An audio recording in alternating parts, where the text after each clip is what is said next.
অনেক দূরের এক জঙ্গলে বাস করত এক বুদ্ধিমান শিয়াল। তার নাম ছিল চান্দু। সে ছিল শান্ত কিন্তু খুব চতুর।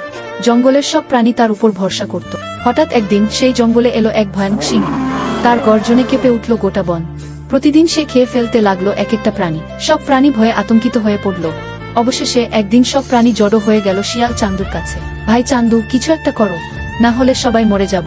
চান্দু একটু হাসলো, বলল, চিন্তা করো না, একটা বুদ্ধি আছে আমার কাছে। শিয়াল একা বসে রইল বড় এক গাছের নিচে। সে ভাবতে থাকে।